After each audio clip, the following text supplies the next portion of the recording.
the game here. Cloud Kingdom to the top right. We have our Zerg in the lead. 1-0 in this best of 3 against his Protoss opponent. This is TSL Shine, the youngster from the TSL team. No, there he is. And bottom left.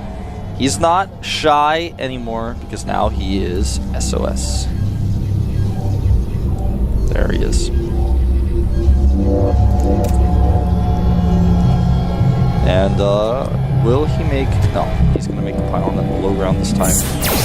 No weird, strange opening this time. He's going to be playing things textbook, standard, Forge Fast Expand. Yeah, he's like, man, these experiments on the last map, they did not really work out. No, absolutely not.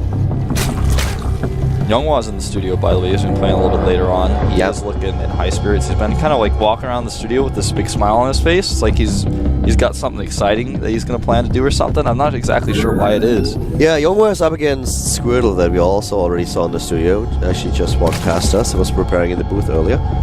And that is going to be one interesting game, you know. Yeah. I'm really looking forward to this because Younghwa is really strong, but originally, like a few weeks ago, I would have said, okay, Squirtle takes this. It's going to be tough, it's not going to be easy, it's against a strong opponent, but if I would have to bet money on it, I would bet on Squirtle.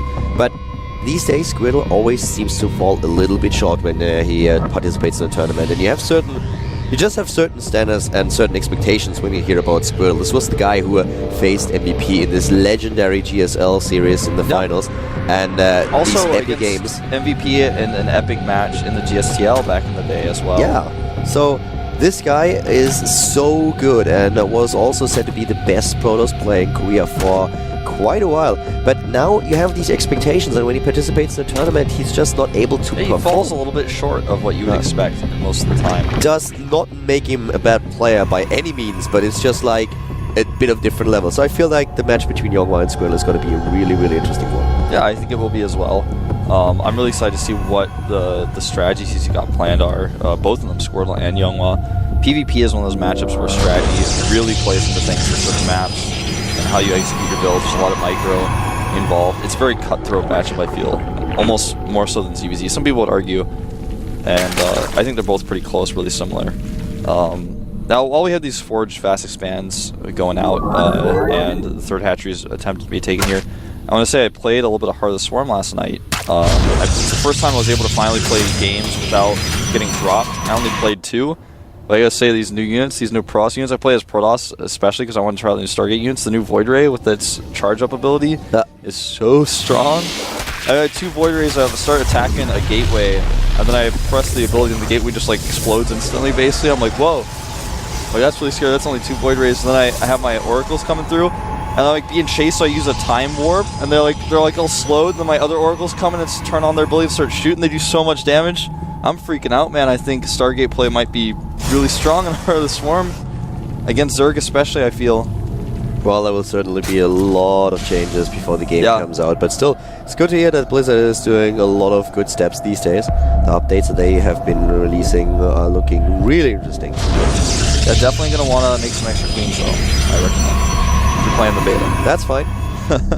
Extra queens, extra spores. All for the high queen count. Extra queens, extra spores, extra Hydralisk with the speed on layer. Yeah, speed on layer Hydralisk, definitely a choice as well. Well, one of the choices that we have in this game is not revealed yet. We want to see what is the tech going to be for SOS. Immortal push, Stargate opening, or once again a gateway heavy play from him. He knows about the third base, the probe already in, so he can prepare. But he has to choose a tech. There's all the gas, and we are going to see I think we're going to see Robo. Oh, he's made it. No, he starts +1. Starts +1 instead. That's the additional gas, a little bit late. Loses a bit of time here. Yeah. Doesn't look like he wants to... I guess so. It doesn't really look like he wants to hit a timing here. We can't double check on the chrono boost that he used, but the harvester count alone, let me just have a quick look, doesn't look too shabby. 36 against 33 drones. Yeah. So it looks like one more that we might see him just go for third base. Yeah, the Robo is started, but it's really late, and he made a second Stalker, which normally is used against slow lings like this. The first Stalker is crushing a little, but he actually uses it to kill the Overlord instead. I wouldn't be surprised to also see a Twilight Council going down soon, so that he has Blink, so to help him defend against attacks on 3 bases. Lair tag comes out for Shy now. Yeah, starts it right after the Overlord dies, in fact. And yeah, I think you're right. Probably see a Twilight Council now. The Overlord is dead. You know, just a little bit more pressure here. I would have liked to see the second Stalker go for, since his Overlord was already going to see the Robo no matter what, go for a little bit more pressure against the Slowlings. But there's a Warp Prism coming through. Yep, Warp Prism for him. Trying to use that to harass a little bit, and there come the additional gates. Yeah, how many is he going to add here? Well, so far only 3, so we have him with 4 in total, and then the +1 attack upgrade. That can do some damage, but still, if that's the proper timing to hit here, Lair tag nearly done. Speed is pretty late though for Shine. Yeah, very true, and he doesn't have a ton of units out just yet. Depends on if he drones up right now, or if he makes units. It looks like he's making units 6 roaches. He wants to pressure the third base. He knows it's a possibility. Not really a good Overlord spread for Shine either. To the right side at the natural, there's not a single Overlord position on the high ground that could spot a Warp Prism coming in, and the same is true for the top left. Yeah. Well, there's actually one Overlord. Oh, and actually, you may spot the Overlord with the Stalkers. Actually, he's trying to protect the route here. The Warp Prism will be seen. Yeah, just barely too messed up here. That's actually really unlucky for SOS, because if he would have used the the right side of the map, there would have been no way for Shine to see what's coming. Yep, nothing. That's like the dark side of the moon over there. You can't see anything. I mean, easy for us to notice, of course, because we can see the entire map, but yeah, it's still a bad little luck. And now as he sees this, he can actually just put all of his units there. It was really funny, the Overlord that saw it start to spread creep, he got really scared. He knew what was coming. He was like, maybe if I spread this creep, some Lings or maybe some Hydras could come underneath it and be a little bit faster.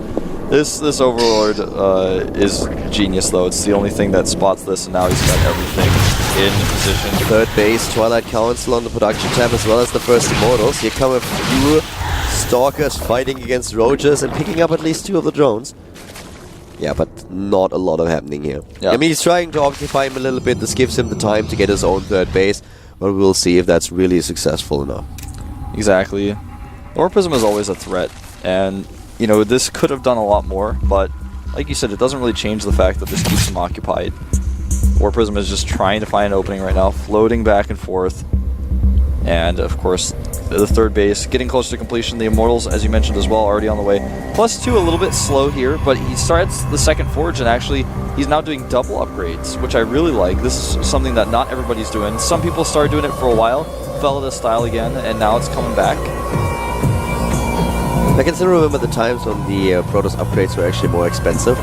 Yep. And the costs were a little bit reduced. All the Protoss were like, awesome, now we might finally be able to get the upgrades out a little bit faster, even go for the double upgrades.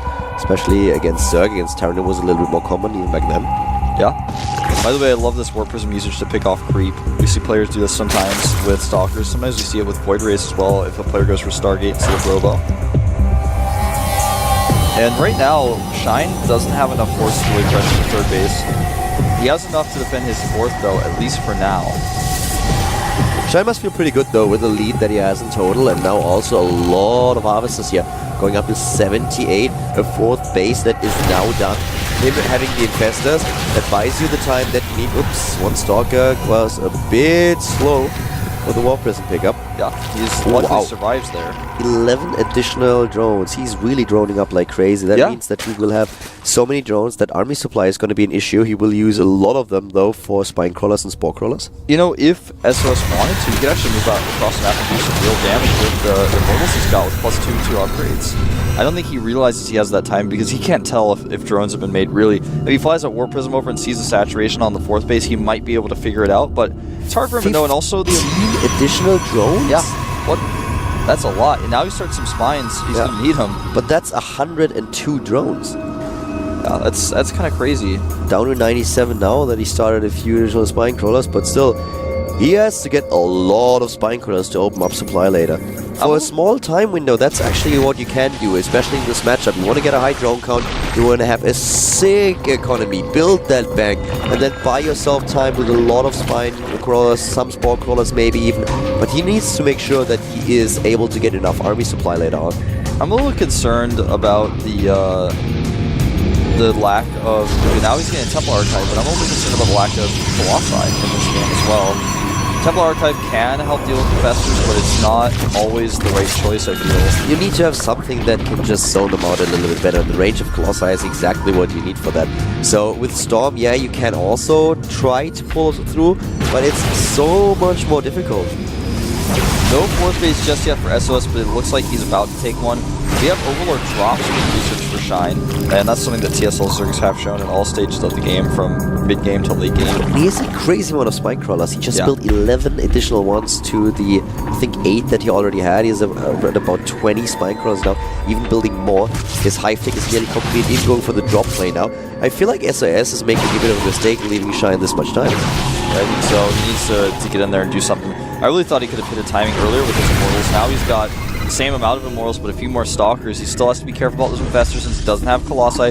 But instead of hitting with 2-2, he's going to now hit with 3-3. His attack, his counterattack has been spotted. He's going to warp in some Zealots. Yeah, Pylon is already gone, and SOS is not attacking. And this allows Shine once more to start his Greater Spire, to get a few Corruptors out on the map, which he will most likely do very soon here. And he has all the options now. He's getting more and more spine crawlers. He wants to get rid of those drones a little bit, and also, of course, increases defense. Yeah.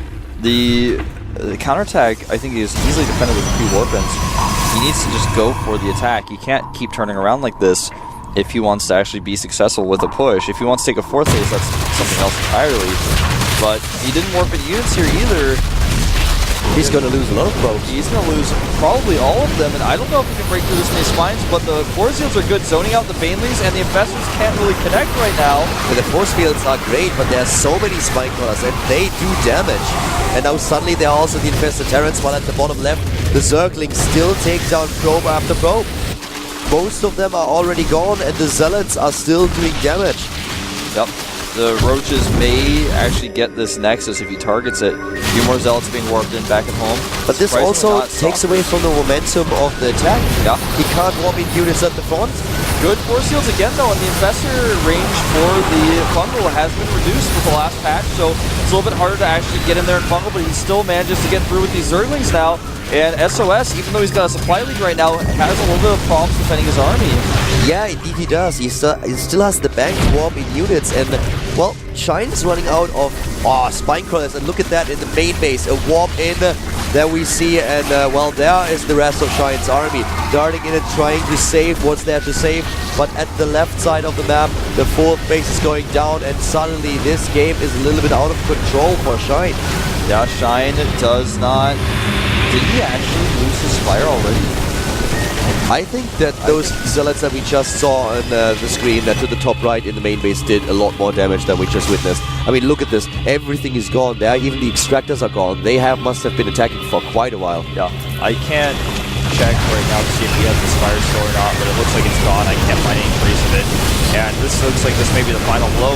He eventually had that bank, like you said, and had enough warpins. He warped into the main. And here come more Archons just pushing through, tanking so much of that damage. Now the Immortals at the back doing the final blows with no Broodlords here who can't defend. There's pylons all over the map for him to reinforce too. Looks like this is going to be it. Yeah. SOS is pushing in now, and I don't see a way for Shine to stop this. With his Greater Spire apparently gone, he can't get Broodlords, no Corruptors. That is GG.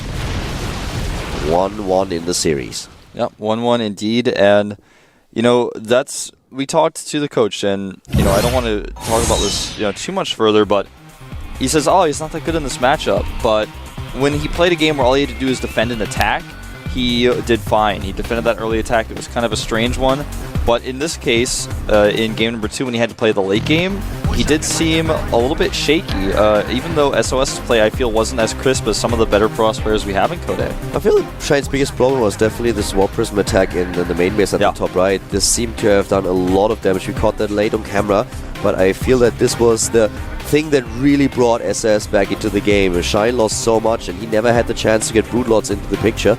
So now all goes down to a third map, which is going to be Antigua Shipyard.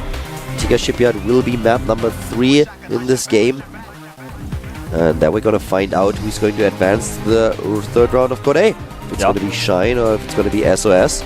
I think on Antigua Shipyard, man, he's a Kessler Protoss. I think he's going to do a Void Rail and or with +1 Zealots or an Immortal push on this map.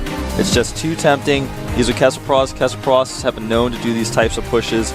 Shine needs to be ready for it. If he doesn't hold, or if he loses in the late game, his run in Code will end. He'll have to go through the arduous up and downs again. And so far, he's not been able to make it through.